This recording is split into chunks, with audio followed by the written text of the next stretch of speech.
Il y avait eu une alerte orange, donc, mais les alertes oranges, c'est vrai qu'il y en a assez régulièrement, donc on n'y prête pas forcément attention. On ne s'imaginait pas que ça pouvait être à ce point. Carcassonne était devenue une île, c'est-à-dire que toutes les routes étaient coupées. Donc, que faire? Déjà, les premiers temps, on ne pouvait pas sortir de chez soi. Donc, moi, je faisais 1 kilomètre et hop, c'était fini, les routes étaient coupées. Donc, le premier temps, il n'y a absolument rien à faire, à part essayer de prendre contact par téléphone avec les personnes qu'on connaît et qui habitent sur les zones sinistrées pour voir comment elles vont.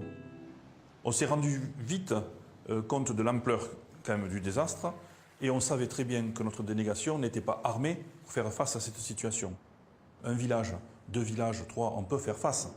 Mais là, 200 villages, c'est impossible. Donc, urgence, appel au siège. Le siège a répondu, de suite.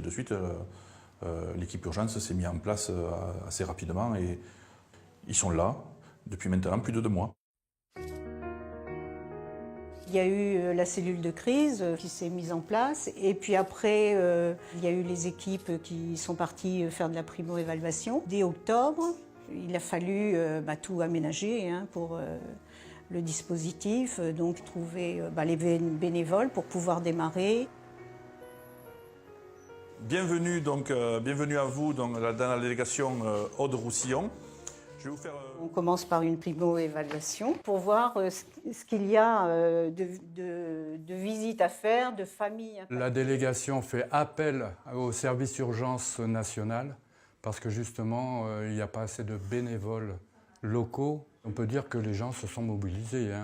Si on regarde bien ici notre carte, le sud-ouest, la majorité viennent de là.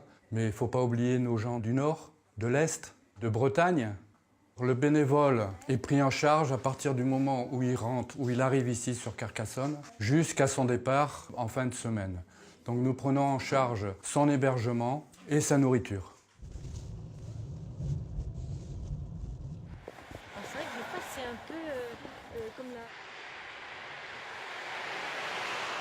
Pour cet achat de four micro-ondes, vous pouvez aller donc chez But avec ce bon ici, que vous allez signer. Oui. Voilà. Ce qui me touche beaucoup, c'est la rencontre, bien sûr, avec les personnes. La plupart ont tout perdu et ils se présentent tels qu'ils sont. Et c'est des rencontres vraiment de cœur à cœur. Une fois que le gros est passé, les médias n'en parlent plus. On peut traverser un village comme ça sans vraiment s'apercevoir de ce qui s'est passé.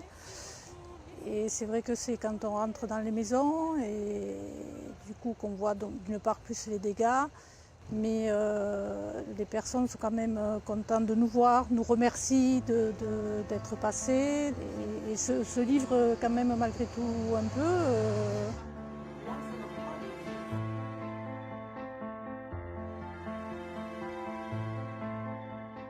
Monsieur Corcaton, bonjour. Bonjour monsieur. Tous les jours, on a des gens qui se portent volontaires. Sans ce réseau, sans cette force de réseau, on n'aurait pu rien faire.